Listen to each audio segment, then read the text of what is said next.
ഇതാണ് നമ്മളെ ഭായ് ക്യാ നാം പോലത്തെ ഭായ് താരിഖ് അഹമ്മദ്. നമ്മളെ ഇവിടുന്ന് പഹൽഗാമിൽ നിന്ന് നമ്മളെ ചന്ദൻവാരി ആറുവാലി ഒക്കെ നമ്മളെ കറക്കിയ ആളാണ്, നമ്മളെ സുഹൃത്ത്.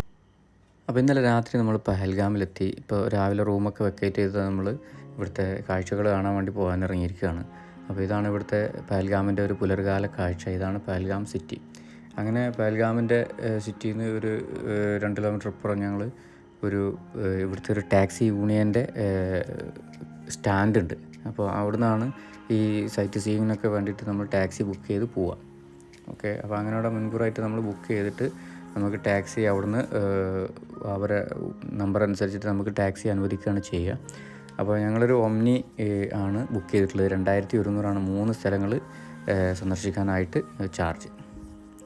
അപ്പോൾ അങ്ങനെ ഇവിടെ ഈ ടാക്സി സ്റ്റാൻഡിൽ ഇവിടുത്തെ ഒരു പ്രഭാത ഭക്ഷണമായിട്ടുള്ള ഈ ഒരു റൊട്ടി ഉണ്ട്. ആ റൊട്ടിയും ബട്ടറും കൂടി ഉള്ളൊരു കോമ്പിനേഷൻ ഉണ്ട്. അപ്പോൾ അത് ചായയൊക്കെ കഴിച്ചു. അപ്പോഴേക്കും ഡ്രൈവർ റെഡിയായി.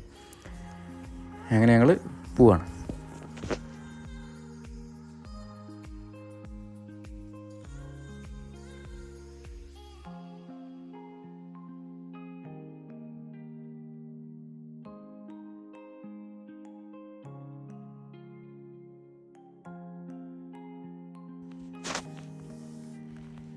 അപ്പോൾ പ്രധാനമായും 3 സ്ഥലങ്ങളാണ് ഇന്ന് നമ്മൾ സന്ദർശിക്കാൻ പോകുന്നത്. ആറുവാലി, ചന്ദൻവാരി, പിന്നെ ബേതാബ് വാലി. അപ്പോൾ ഇങ്ങനെ 3 സ്ഥലങ്ങളാണ്. പിന്നെ മറ്റു സ്ഥലങ്ങളുണ്ട്, ബൈസരൺ വാലി, പിന്നെ തുലിയൻ ലേക്കൊക്കെ ഉണ്ട്. അങ്ങോട്ടൊക്കെ നമ്മൾ കുതിര സവാരിക്കോ അല്ലെങ്കിൽ ട്രക്ക് ചെയ്തൊക്കെ പോകണം. അപ്പോൾ അങ്ങോട്ടൊന്നും നമ്മൾ പോകാൻ ഉദ്ദേശിച്ചിട്ടില്ല. നമ്മൾ ഈ 3 സ്ഥലങ്ങളാണ് ഇന്ന് സന്ദർശിക്കുന്നത്. അപ്പോൾ ഈ 3 സ്ഥലങ്ങൾ കൂടി 1 മണിക്കൂർ വീതം ഓരോ സ്ഥലങ്ങളിലും അവർ നമ്മളെ വെയിറ്റ് ചെയ്യും. അതിന് 2100 രൂപയാണ് നമുക്ക് അവർ ചാർജ് ചെയ്തിട്ടുള്ളത്. ഒമ്നിയാണ്. പിന്നെ പെഹൽഗാമിലെ ഒരു പ്രധാനപ്പെട്ട മറ്റൊരു കാഴ്ചയാണ് ആട്ടിൻപറ്റങ്ങൾ. ഇത് പെഹൽഗാം ആട്ടിടയന്മാരുടെ നാടാണെന്നാണ് പറയപ്പെടുന്നത്. പക്ഷേ പെഹൽഗാമിൽ എല്ലാവരും ആട്ടിടയന്മാരല്ല. പക്ഷേ പെഹൽഗാമിലൂടെ ഇങ്ങനെ ആട്ടിൻപറ്റങ്ങളെ മേച്ചു പോകുന്ന ഒരുപാട് ആട്ടിടയന്മാരെ നമുക്ക് കാണാൻ പറ്റും. ഒരുപാട് ആട്ടിൻ കൂട്ടങ്ങൾ നമുക്ക് കാണാൻ പറ്റും. അത് നമുക്ക് ഒരു പ്രത്യേകമായ ഒരു കാഴ്ചയാണ്. ഈ ആട്ടിൻകൂട്ടത്തെ പറ്റി പറയുമ്പോൾ ഇത് എല്ലാം ഒരാളുടെ ആടുകളല്ല. ഇത് എല്ലാം പഹൽഗാമിലെ ആടുകളുമല്ല. ഇത് താഴെ ഭാഗത്ത് നിന്ന്, താഴ്വരയുടെ പല ഭാഗങ്ങളിൽ നിന്ന് ഓരോ വീട്ടിലെ 1 ആട്, 2 ആട്, 3 ആട്, അങ്ങനെ പല എണ്ണങ്ങൾ ഇവിടെ ആടിനെ മേയ്ക്കുന്ന ആട്ടിടയന്മാരുണ്ട്. അത് പഹൽഗാമിലുണ്ട്, മറ്റു പ്രദേശങ്ങളിലുമുണ്ട്. അങ്ങനത്തെ ആട്ടിടയന്മാരുടെ കയ്യിൽ ഓരോ വീട്ടിലെയും ആടുകളെ ഒന്നായിട്ട് അവരെ ഏൽപ്പിച്ചിട്ട് അവർക്ക് ഒരു മാസത്തിന് ഇത്ര രൂപ എന്ന് പറഞ്ഞിട്ട്, ഒരാടിന് ഇത്ര രൂപ എന്ന് പറഞ്ഞിട്ട് അവർക്ക് മേയ്ക്കാനായിട്ട് അവർക്ക് ഏറ്റെടുക്കുകയാണ് ചെയ്യുന്നത്. അതായത് വേനൽക്കാലത്ത്, ഇപ്പോൾ ഇത് വേനൽക്കാലത്തിൻ്റെ അവസാന ഘട്ടത്തിലാണ് ഇപ്പോൾ ഞാൻ ഈ കാശ്മീരിലൂടെ സഞ്ചരിച്ചുകൊണ്ടിരിക്കുന്നത്. ഇനിയിപ്പോൾ ഏകദേശം ഒരു 2 ആഴ്ചക്കകത്ത് ഇവിടെ മഞ്ഞുവീഴ്ച തുടങ്ങും. അപ്പം ഇവിടെ ആട്ടിൻപറ്റങ്ങളുമായിട്ട് ഈ മലഞ്ചെരുവിൽ അല്ലെങ്കിൽ താഴ്വരകളിൽ ആടുകളെ മേയ്ക്കാനായിട്ട് കൊണ്ടുവന്നിട്ട് ഇപ്പോൾ ഈ മഞ്ഞുവീഴ്ചയോട് അടുത്ത് ഇവർ ഈ ആട്ടിൻപറ്റങ്ങളുമായിട്ട് അവർ താഴേക്ക് പോവുകയാണ്. താഴേക്ക് പോയി ഇനി മഞ്ഞുവീഴ്ച കാലത്ത് ഇവർ കൂടുകളിലായിരിക്കും, വീടുകളിലെ.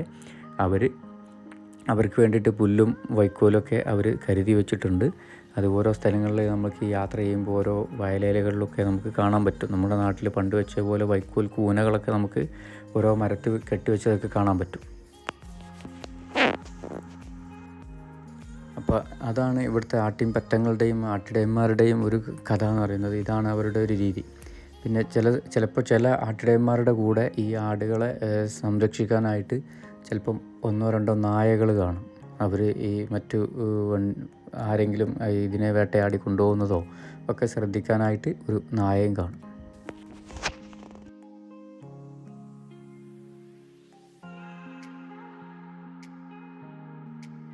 അങ്ങനെ ഞങ്ങൾ ആറുവാലിയിലെത്തി. സീറു ഈ സുന്ദരമായ ആ താഴ്വാരത്തിൽ എത്തിച്ചേർന്നതിൻ്റെ ആഹ്ലാദത്തിലാണ് ഞാനും.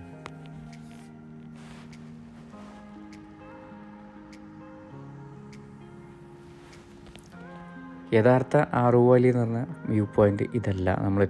വണ്ടി നിർത്തി നമ്മൾ എത്തിച്ചേരുന്ന ഈ സ്ഥലമല്ല. ഇതാണ് ആദ്യമായിട്ട് നമ്മൾ വണ്ടി നിർത്തിയെത്തുന്ന സ്ഥലം. ഇതല്ല ആറുവാലി. ആറുവാലിക്ക് കുറച്ചും കൂടി നടന്ന് പോകാനുണ്ട്.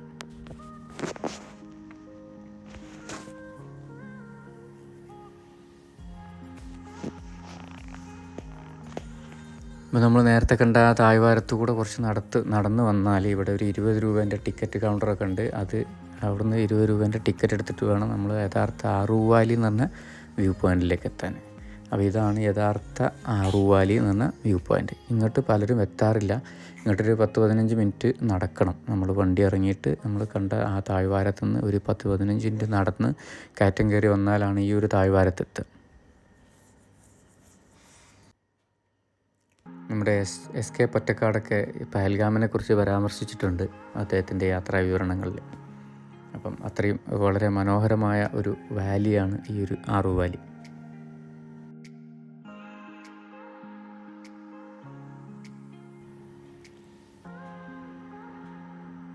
ആറുവാലി കഴിഞ്ഞ് ഇനി ചന്ദൻവാരിയിലേക്കാണ്.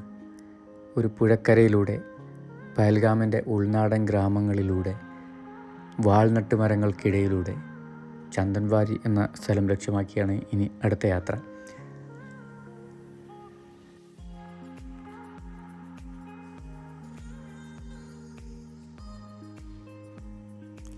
അങ്ങനെ ചന്ദൻവാരിൻ്റെ പ്രധാന കവാടത്തിലേക്ക് എത്തിയിട്ടുണ്ട്. ഇതാണ് ചന്ദൻവാരിയിൽ നമ്മുടെ അമർനാഥ് യാത്രക്കൊക്കെ പോകുന്നവർ എത്തിയ അവിടുത്തെ ടിക്കറ്റിങ്ങും കാര്യങ്ങളൊക്കെ രജിസ്ട്രേഷനും കാര്യങ്ങളൊക്കെ ചെയ്യുന്ന സ്ഥലമാണ് നമ്മുടെ ഈ കണ്ട ഗേറ്റ്. അങ്ങനെ ഇത് കഴിഞ്ഞിട്ടാണ് ഈ ചന്ദൻവാരി എന്ന് പറഞ്ഞ സ്ഥലത്ത് നമ്മുടെ ഈ ഒരു റോഡ് എൻഡ് ആവുകയാണ്. പിന്നെ അവിടെ നിന്ന് അങ്ങോട്ട് ഫുൾ മലയാണ്. ആ മലയിലൂടെ നടപ്പാതയിലൂടെയാണ് ഈ അമർനാഥ് യാത്രക്കായിട്ട് ആളുകൾ പോവാറ്.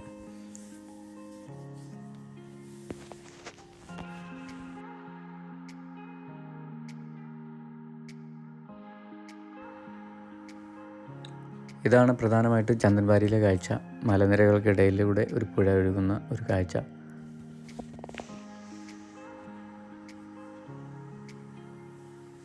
അങ്ങനെ ഞങ്ങൾ ചന്ദൻവാരിയിലെ കാഴ്ചയും കഴിഞ്ഞ് ഞങ്ങൾ തിരിച്ചു വരികയാണ്. ഞങ്ങൾ വണ്ടി എവിടെയാണ് പാർക്ക് ചെയ്തതെന്ന് നോക്കി പാർക്കിംഗ് ഏരിയയിലെത്തി.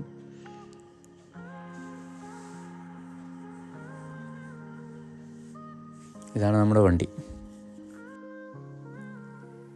അപ്പോൾ ഇതാണ് അടുത്ത ലൊക്കേഷൻ, മൂന്നാമത്തെ ലൊക്കേഷൻ ഇതാണ്.